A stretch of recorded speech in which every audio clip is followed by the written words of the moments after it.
exploring the natural world one podcast episode at a time. This is For What It's Earth. Hi all, and welcome to Season 3. This is the second mini-series of this season where I did a climate change conversation with semi-permanent guest Samantha Rebuck is the first part of the mini-series, and now we are in the second part where we switch gears from something a little more serious and more science-based and go to something way more lighthearted and fun, still nature-themed, but now we got to switch gears and kind of get a palate cleanser here. So I will be joined in this mini-series with Zack Jacobs, my husband. Oh, hey there. Oh, wow. All right. He's ready to go. I'm ready. Yeah. Roaring and ripping, grip it, baby. Let's go. Okay. Let's grip it and rip it. You probably have to grip it before you can rip it. You probably can't rip it before you grip it. That's accurate. Yeah. So it's grip it and rip it. Yeah, okay. Yeah. I've never heard that. Is that a thing? Alex says that. I don't know. I don't think I've heard it before him. Okay. It means like, let's go, party, who cares? Yeah. Grip it and rip it. Yeah. Grip and rip it. Get to it. Get to it. Caution. All right. Throw caution to the wind. And with that, throwing caution to the wind, we are going to be embarking on an intense journey and adventure together where we found these cool little nature environment adventure books that we are going to be walking through and seeing if we can actually survive or do whatever we're supposed to do in these books. I'm going to call it my prediction right now. I don't think it's going to go very well for us. Wow. Yeah, I think the challenge rating for these adventures is going to be higher than we anticipate. You know what? That would be fun. So let's find out. It's a very intimidating cover. Like I Yes. would not be able to handle that saber-tooth tiger 1v1. Wow, way to reveal what we're doing. Oh, I'm sorry. It's okay. Spoilers, everybody. Spoilers. We've got saber-tooth tigers in the mix. So what adventure book I have chosen, well, actually, Zack chose it. We are doing Could You Survive the Ice Age? And on the cover is a really, really intense, scary illustration of the most angry tiger. Actually, it looks more like a tigress. It doesn't have, the full mane, or not mane, but yeah, but the fangs are, like the size of its face. And it looks real mad. The scariest part of that drawing is not the teeth that are like the size of the head. It's 100% the eyes. 100%. Yes, I'm pretty sure that if I hadn't already, you know what? Hey, I don't know. I read the back of the book to see if it was nature based, and it said it was. But if I hadn't read the back of the book, I would absolutely think that this saber-toothed tiger is possessed. It has neon green eyes with yellow centers and the smallest pupils ever. So very scary. I'm very intimidated.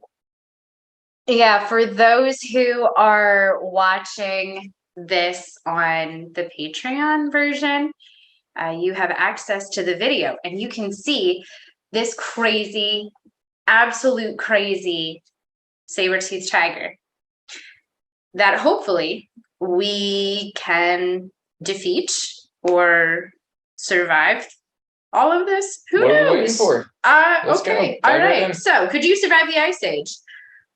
Introduction. Well, is there an introduction? Yes, there is.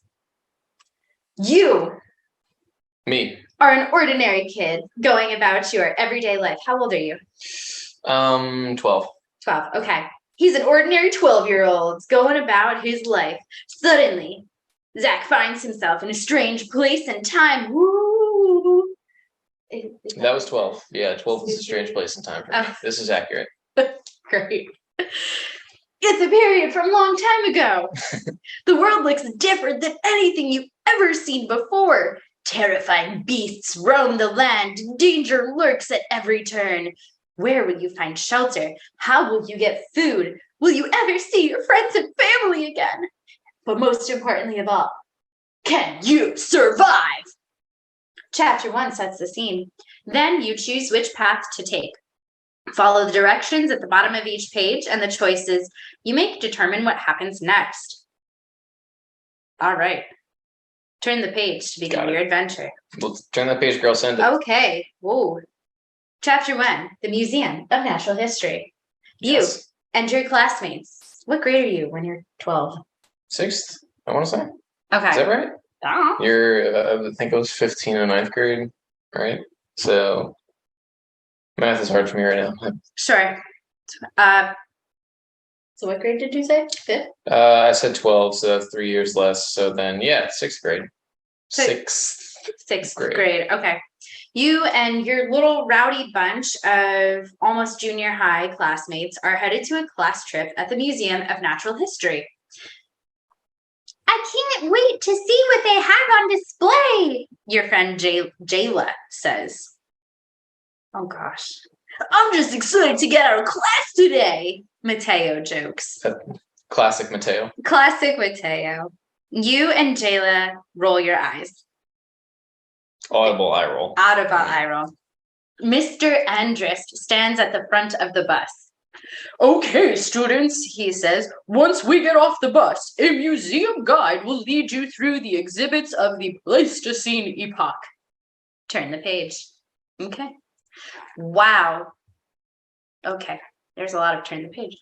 You have already learned in class that this period of Earth's history started about 2.5 million years ago. It marked the beginning of the last ice age and lasted until about 12,000 years ago. So 1,000 times your age.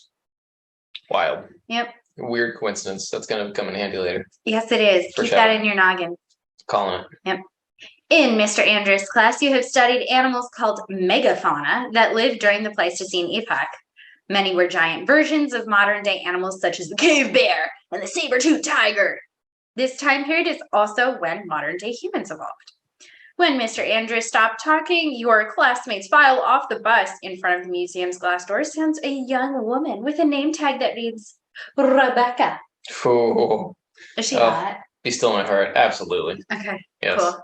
That's fun. Way out of my league. But well, you're 12. Yeah. 12, yes. All right. Hello, I am one of the paleontologists on staff at the museum, she says. I think she has like a bob and dark hair. That's something I'm thinking. Name tag says Rebecca. If she's a paleontologist, probably like that. Oh, she's got Indiana Jones vibes. Yeah, khakis. But, yeah. Cool. Okay. Does everyone know what a paleontologist does? Yeah, you study old stuff, Mateo says. The students around you chuckle quietly. I elbow Mateo and give another audible eye roll. So does Rebecca. Well, yes, Rebecca says. Though here at the museum, I also get to share my knowledge with budding scientists such as yourselves. Rebecca shows you displays of Ice Age people and animals. You learn that in Europe, Neanderthals went extinct about 40,000 years ago, shortly after modern-day humans called Cro-Magnons arrived. Camels called camelops. They sound so cute. That's what camels evolved into. Yeah, that's their second. That's their second tier phase, if you know what Pokemon is. Yeah. You might have to give them a moonstone. They know Earthquake for sure. Yeah, camelops. Yeah. Well, there's the Camerupt. Camerupt, yeah, who also knows Earthquake. Yeah. We landed. Excellent. Okay. Anyway, the camelops roamed western parts of North America. Oh my goodness, I'm so excited. That's nice. Australia had giant crocodiles and lizards. After lunch, you line up in a long hallway. You scoot to the front with Jayla and Mateo. There are 3 doorways with a sign above each one. Oh, are you ready? Oh, is this the first thing I'm going to do that actually matters? Yes. So exciting. All right. One says North America. Okay. Another says Europe. Okay. The last says Australia. I do. Hold, brothers. Okay. Hold. It says turn the page. But that is a decision you will have to make. Just keep that up here. Yeah. Okay. My mind's made up already. Okay. This ends the guided part of your tour, Rebecca says. But your adventure isn't over yet. She doesn't do that. She actually goes on to explain that you are going to learn about the last glacial period, which began almost 100,000 years ago and ended about 12,000 years ago. During this time in North America, glaciers covered most of Canada and extended south into the US. Northern parts of Europe and Asia were also covered in these mountain-sized sheets of slow-moving ice. Even Australia was affected by the cold temperatures. At the end of this hallway are 3 doors. One holds an exhibit about a different part of the world. Go ahead and explore, but do not touch the artifacts. They are old and very fragile. Rebecca pauses before adding, and some are rather special. Jayla turns to you and Mateo and asks, well, which one should we check out? Doesn't matter to me, Mateo says. Both of them look to you to decide. Okay, so number one, my new theory about Rebecca is that she is a robot that shares the same hive mind as the rest of the museum. Oh, not a hive mind with Miss Frizzle? No. She's got big Miss No, Frizzle I don't trust Rebecca anymore. I think it's Miss Frizzle meets a necromancer who has brought this saber-toothed tiger back from the dead. We'll find out. Okay. Also, I remember you saying that the Big Ol' Camel Boys were in the western part of North America, so that's where we're going. Oh, yeah, I'm so happy. Okay, to go to the North America display, turn the page. Okay, fun. All right. Chapter 2, North America. You point to the doorway with the sign that says North America. Good job. Let's check. Oh, you read this. Let's check out how things were in North America. He says, yeah, it'd be cool to know if glaciers reached where we live, Jayla says. Just before reaching the doorway, you see a map of North America on the wall. Jayla reads a plaque below the map. It says the last glacial period reached its peak about 20,000 to 25,000 years ago, she says. During this time, the Laurentide, Laurentide and Cordilleran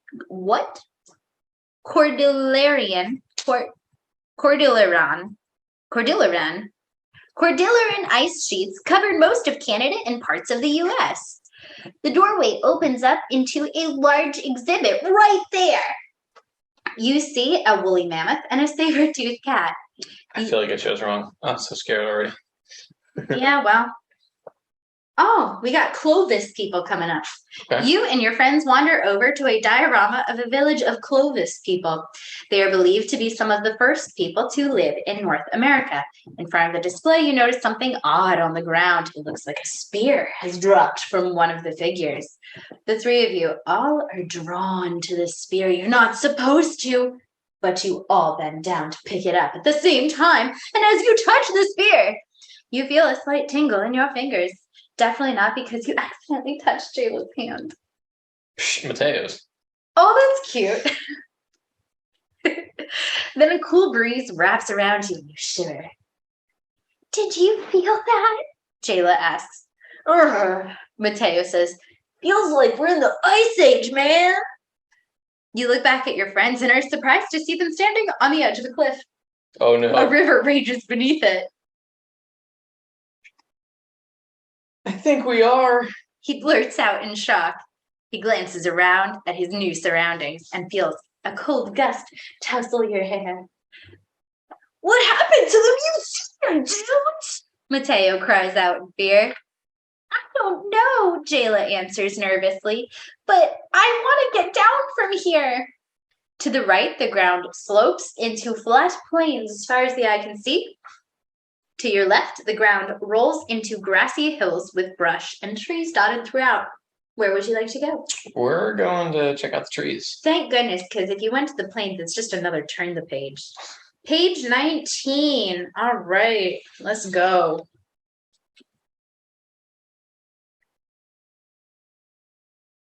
The hills seem safer. We can hide from predator. All right, hold on. I gotta get in the character. Yeah. You're a 12-year-old. I'm 12-year-old. Okay. You're friends with Mateo. The hill seems safer. We can hide from predators there. Let's go left. Okay, I have a cold that's from Jayla. being in the Ice Age. Oh, okay, sure. Yeah. They all walk for an hour when Jayla suddenly gasps.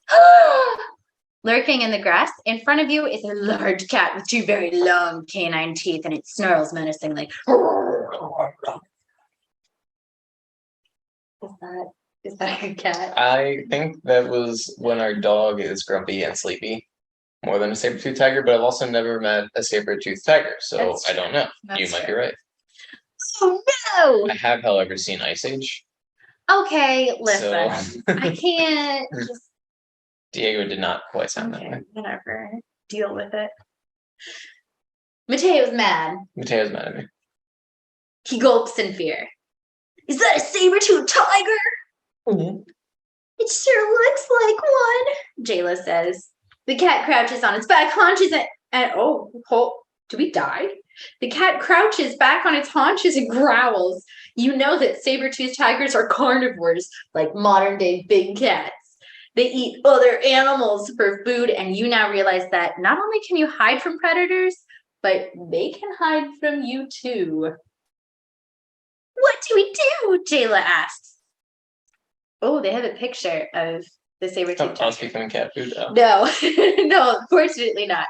It actually looks way less scary on this page. It's in black and white, so that could be why.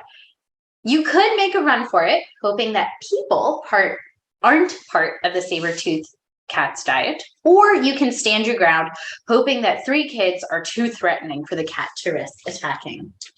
Oh man, my anxiety just spiked through the roof right now. Here's a picture of the cat for those who are watching. So way less intimidating. This is probably this is the book for kids, right? I think so. So I can't picture that it eats you, but also at the same time, I think a kid would be really excited to get eaten. So I don't know. Mateo, probably. Mateo's 12-year-old in Zack. it for sure. Nah. So you know what? 12-year-old Zach's gonna run. He's gonna do it. Mateo judges you. Mateo does. Weakling! Turn to page 31. Wow, okay. You don't want to stick around to see if its diet includes humans, so it's best to run. Let's make a... Oh, sorry. He was... Okay. Let's make a run for it. Okay, he said... You will see us as you're being dragged down by the Balrog. Sure. So he wants to run for it. Jayla and Mateo both nod. The cat snarls again and paws at the ground as if it's a horse, because that's a thing. Go! Mateo shouts. You and Mateo and Jayla make a break for it. What? Oh. Okay, well, you called it. What you don't realize is that by running, the saber-toothed cat thinks you are prey. You don't get very far before you feel it slam you to the ground, pro wrestler style. Oh gosh, wow. Maybe not for kids. Oh my gosh. Then 2 knife-like teeth dig into your neck.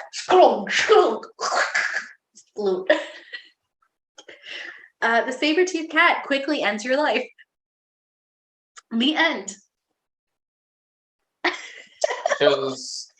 This is okay. So this is only the second time I've done a choose your own adventure book, Oh. and it's going exactly the same as the last choose your own adventure book that I did. Wow. So the other one I had was a Goosebumps choose your own adventure book. Oh, they're terrifying. Yeah, I didn't enjoy it. I was far too scared of it, but I had it because there's a cool purple alligator on the front. And I died a lot in it. And so you legit died. Or was it like it was like ominous scary movie endings where you would be stuck in a tunnel with you'd be in a tunnel with a scary clown at the other end of the tunnel, and then all the lights go off. And that's the ending. Yeah. And there were 12 different endings of things like that. Literally says that teeth dig into your neck, and the saber-toothed cat quickly ends your life. You are dead. We killed a bunch of 12-year-old. Well, we killed at least one 12-year-old today. I feel bad. I feel guilty. I feel irresponsible. I feel like I should have paid better attention in science class. I'm sorry, Mrs. Fluke. Okay. All right. So clearly we suck. So post reading this, where we didn't actually make it very far, this is page 31.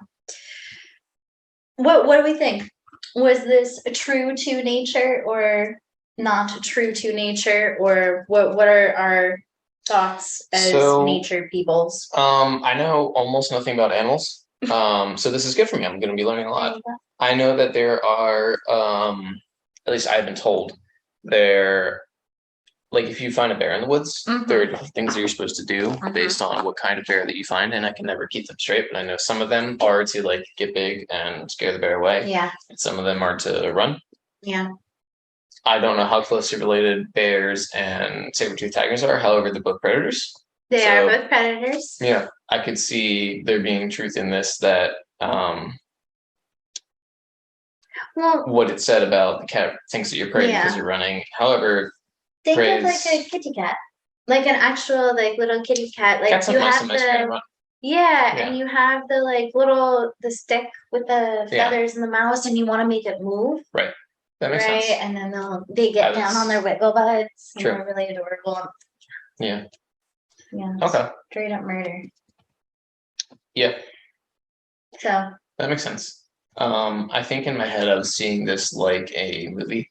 Yeah. And like that first scene to introduce you to the world, where it's going to be this wild chase thing where we're going to run away from the cat and then like fall off a cliff, but it's going to be okay. And we're going to be tangled by stuff and then get saved by some other people and then have this big adventure. I forgot we were doing a choose your own adventure book and not just reading a book, I guess. Yeah. So were you to encounter a saber-toothed tiger in the wild, maybe the thing to do is to get big and to not run away and let it know that you're a predator. Yeah. So if you do put up a bit of a fight, it might think that, hey, this is not worth the calories I'm about to expend. Yeah, because ultimately everything is energy. Right.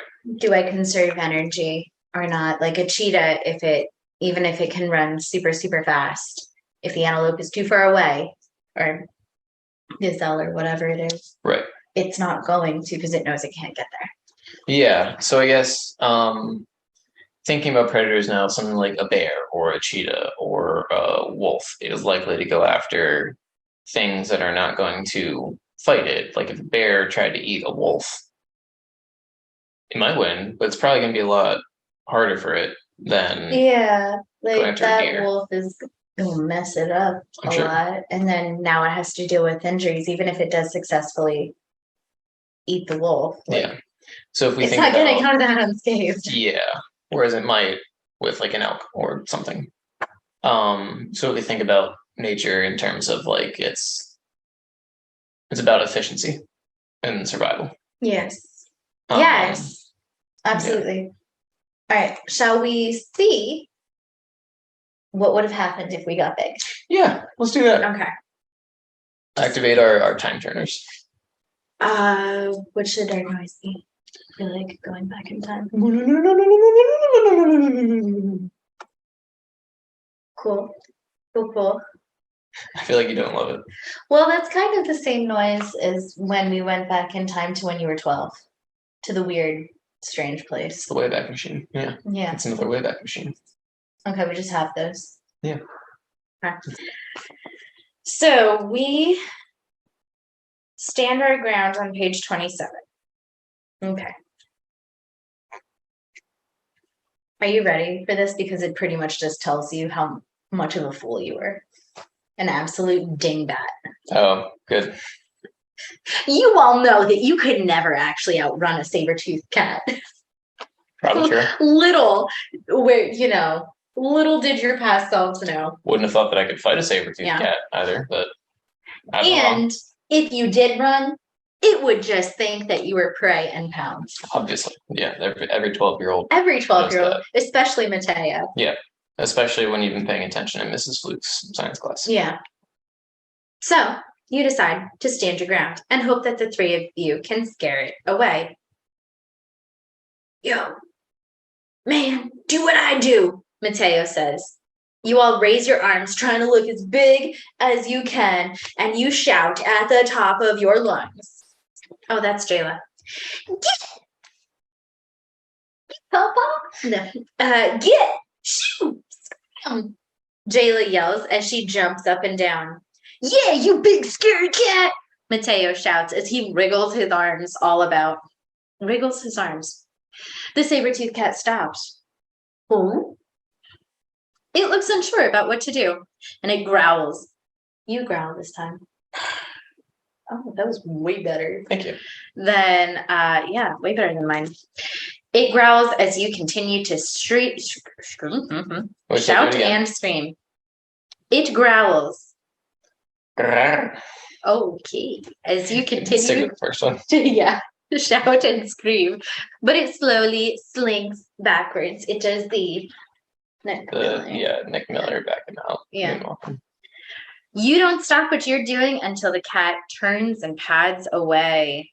And we have a picture of the cat looking back at you, grumpy. It's a very, very different. It's like the same encounter, but very different. If the cat goes instead of yeah, it's got the Wow, I can't believe that worked, Jayla says. Yeah, no one's gonna mess with us now. What? Represent? Not even a T-Rex. We're from the 90s. Mateo is big in his britches. Don't worry about that. Dinosaurs went extinct long before the Ice Age. Because he paid attention in Mrs. Fluke's class. Now that the present danger is over, you have to figure out what to do next. Somehow you ended up back during a time when saber-toothed cats lived, and you are pretty sure that there are other dangerous prehistoric beasts.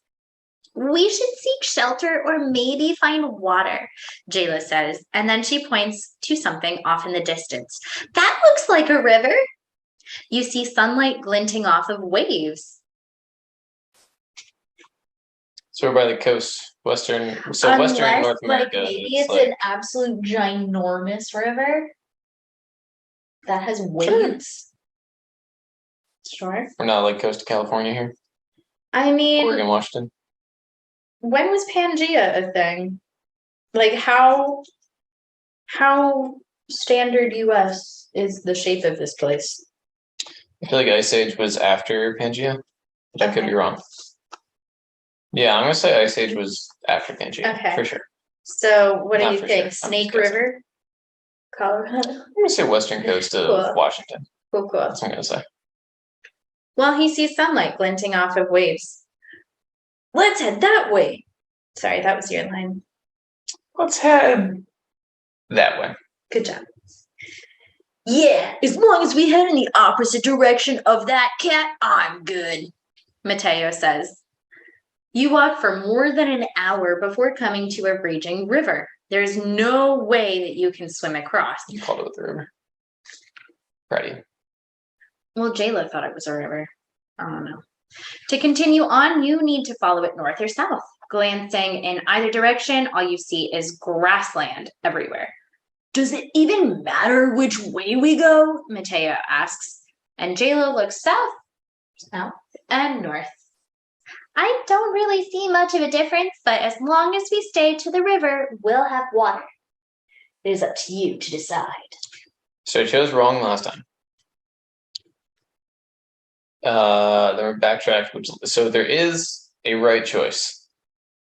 Which I would assume not so. The case for the last of these books that I did. Every choice you made was wrong. But so I'm thinking that south is gonna mean maybe a little warmer, maybe a little more like plains action, less like frosty coldness, maybe safer. I mean, yeah, if we're thinking that this is Washington and do you want to go to Baja or do you want to go to the Yukon? California. Okay, Let's go to Baja. Turn south, page 34. Okay.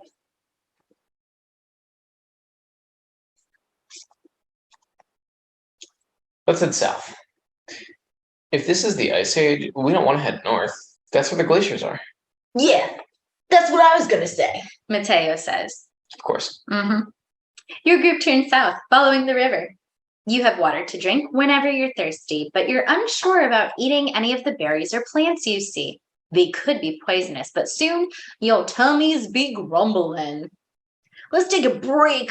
I'm beat. You have no idea where you are or where you're going, and what is the harm in stopping? Okay, Jayla says. The three of you are tired, sweaty, and hungry, and you flop to the ground. Ouch! Mateo shouts, swatting at a bug. These prehistoric mosquitoes, they are huge. What's a 90s word for huge?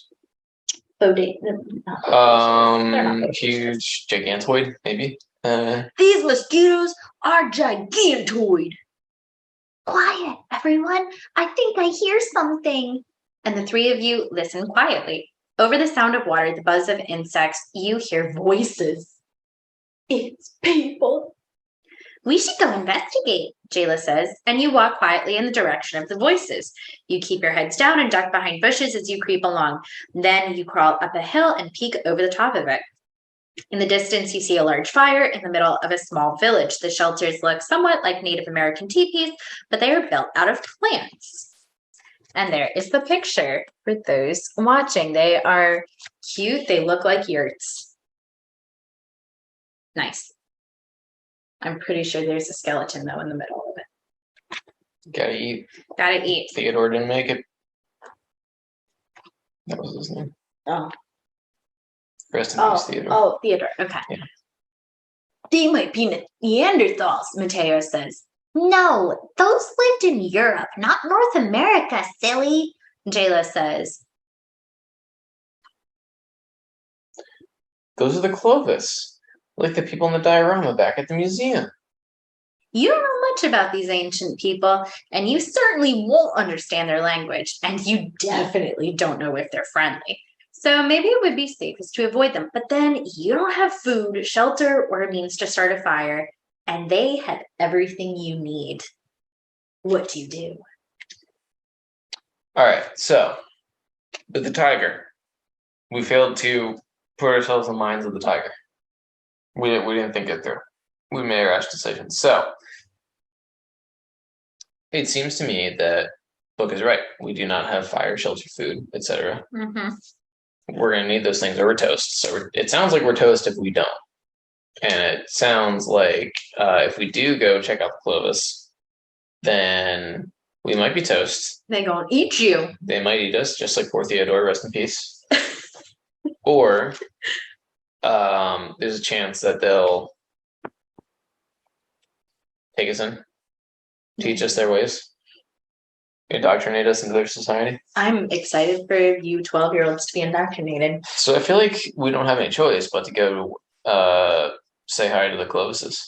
Let's go say hi. Page 40. Okay. I think we should check out the village. The people there can't be worse than facing a saber-toothed cat or a woolly mammoth. And I'm hungry, Mateo says. Classic Mateo. Classic Mateo. Plus, they have a fire, Jayla adds as she shivers. Classic Jalen. I don't think we have any other choice. The three of you begin walking towards the village, and soon you hear yelling. Several men, armed with spears, come running towards you. They shout in a language you don't understand, and your friends do best to keep calm. You raise your hands in front of you and quietly say, We mean you no harm. We are cold, Jayla says, pointing to the fire. and hungry. Mateo says, motioning with one hand towards his mouth. Turn the page. Also, these people, they look cool. I wouldn't mind being in their tribe. They're in like super cool furs. They look warm. Yeah, they look warm. They look like they are from Game of Thrones. Probably the Starks. Yeah. Yeah. That's the first thing going on. Yeah, long hair, weapons. It's snowing. Like Wildman kind of Oh vibes. yeah. I forgot about them. Yeah. All right. Okay. Well, all right then. After a few tense moments, the prehistoric people stop shouting at you and they stop shaking their spears at you. Success. Good. One man waves you forward towards the fire where you take a seat. A little while later, a woman brings you each a bowl of food and she motions, bringing her hand to her mouth. She wants us to eat. Good. Jayla says. What is it? Mateo asks, looking at his bowl. You are too hungry to care. It's food and you're starving. As you eat, one of the men squats down next to you. He sets his spear on the ground between you and your friends. And you look at it, and then at each other with a shock of familiarity. It looks like the spear you touched in the museum. I think you're going to survive. At the same time, all three of you reach over to touch it, and you feel a tingle. Oh. The earth shimmers around you, and in an instant, the crackle of fire is replaced by the excited voices of your friends. Yes. Oh, Mateo yes. exclaims. You find yourself in the museum, standing next to the fallen spear. Just then, Rebecca walks by. She takes a pair of gloves out of her pocket and puts them on and bends down to pick up the spear. This is one of those special artifacts, she says, with a wink to a 12-year-old. I better put it somewhere safe. The end. Yo, Rebecca, 100% quasi-evil robot. There's no way, like, we died first time around. I know. She Yeah, cannot you be weren't Miss supposed Frizzle. to. You weren't supposed to make it back. They did die officially, Yeah, but we just found out how because of it our did. time turners. Yes. We were able to make it. Our Wayback Machine. Yes. If you had avoided the village, you would have died. And it says you and your friends spend the rest of your lives trying to survive the harsh environment of the Ice Age. Oh my god. This is a savage book. For a savage time. That's relentless. I know. Uncomfortable. But very satisfied that we made it out with only one mulligan. Yeah, we did. I'm like just flipping through, and there's a lot of the ends with like one says it strikes with a bone crushing blow. One paw catches you across the head and knocks you out. You fall to the ground, never to wake again. That's what I thought was going to happen if we fought this saber-tooth tiger. That's why I wanted to run. Bones shatter under the mammoth's weight. Another foot lands on your chest, crushing the life out of you. That's so explicit. This is not for children. What is going on here? Who is this for? This one, Mateo is really excited. He lives to an old age, spending the rest of his life with the Cro-Magnons. I mean, that's fine. Mateo probably has a good time with it. Yeah, Mateo's here for a good time, not a long time. Yeah. Yeah. That's kind of the truth. Okay, so wow. I mean, we did it. We did it. What were your thoughts? How was this experience for you? That was intense. That I was not expecting the amount of graphicness. Agreed. When you mentioned the spear, and I think the first half of the sentence after that was like, you all get excited at the sight of the spear. Before you finish that sentence, I thought it was going to be that like it was made out of like human skulls or something like that, and these people were going to fatten us up and eat us. I'm not gonna lie, I was pretty sure that if everything was going to be like, dark. Goosebumps. Goosebumps. Apparently, but, I was like there for sure. It's like, yes, come fatten you up, eat our food. And they didn't do that. This was like a very Jack Sparrow of like. Build our fire in the second movie. Build our fire, and then we gonna cook you on it. Yeah. There's a lot of people eating in Johnny Depp films, I feel. It's like Sweeney Todd. It's Secret Window. Sure. Okay. Pirates of the Caribbean. Okay. All right. Well, there we go. That was definitely not the lighthearted. I mean, that was pretty lighthearted. I had fun. but it was not fun. I was just surprised. Yeah. I felt like I needed to pick a lane because, like, looking at the text in the book, it's very large and there's a lot of spacing in between, which reminds me of the books that I was reading when I was a wee munchkin. Yeah. Knee-high to a grasshopper. Same with the artwork too. Like, it's very like graphic novel. Yeah. And I like it, and I would have really been into it when I was knee-high to a grasshopper. Yeah. But yeah, not the descriptions of my ribcage being broken by woolly mammoths that are then eating my brains. I know, it was intense. So I don't really know what was going on there. Yeah, I don't know either, because the last chapter has no choices, and it is truly just chapter 5, the Ice Ages. Oh, Rebecca keeps winking at you. All right. Don't trust her. Don't trust her, for sure. But the chapter 5 is just all about the Ice Ages and how people survived and various adaptations. So, for example, it says that currently our planet is in the midst of an interglacial or warm period.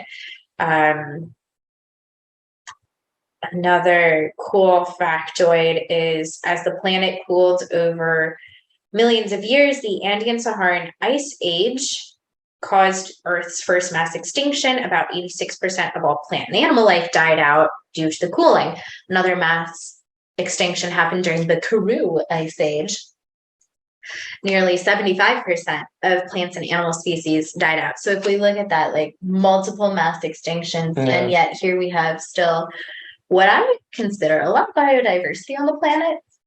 So just thinking like what must have existed, like how much existed that 86% could die out, then 75% could die out, and we still have all the cool stuff.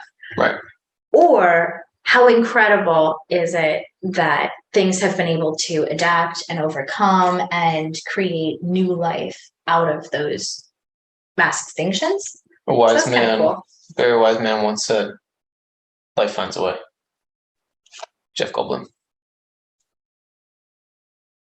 He also turned himself into a fly. True, but I never saw that movie. Oh, good.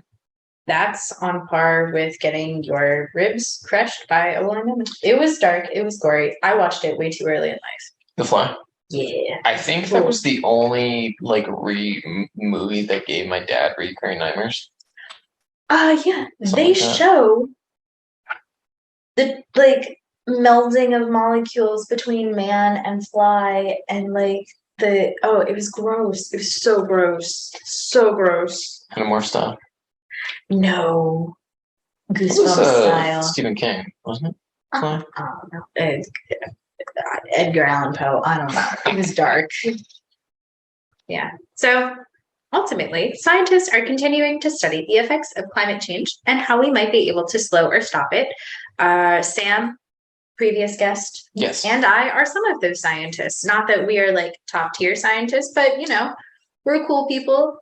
Trying to educate and learn more about climate change. Yeah. And some of the cool stuff that comes with it. So you could listen to those podcast episodes. But otherwise, we are going to set this piece of dark work aside now that we have actually survived. Well, he has survived once. Also died once, but whatever. And we will be back with another one. Yeah. For part next week. Yeah. For part 2. Part 2 of this mini series. We'll have a couple episodes of these because I found some interesting titles, some of which I did not read the back of the book beforehand. So we're in for a treat. I am excited and nervous. You're gonna die a lot. Yeah. That's an accurate prediction. Yeah. I think if history has taught us anything. Yeah, I was a little upset by your lack of confidence in that first statement, but then you promptly died in a depressing way. Yeah, it came from experience. Okay. So, are the other books by the same author? I think I have one more by this author or publisher, but it has the kind of, graphic novel vibe. Okay. Of the artwork, I have one more of this. And then I have a couple R.A. Montgomery I thought it was R.A. Salvatore, which is Not a same. very different author, but also maybe the same. These are probably drow people that are Possible. fattening you up.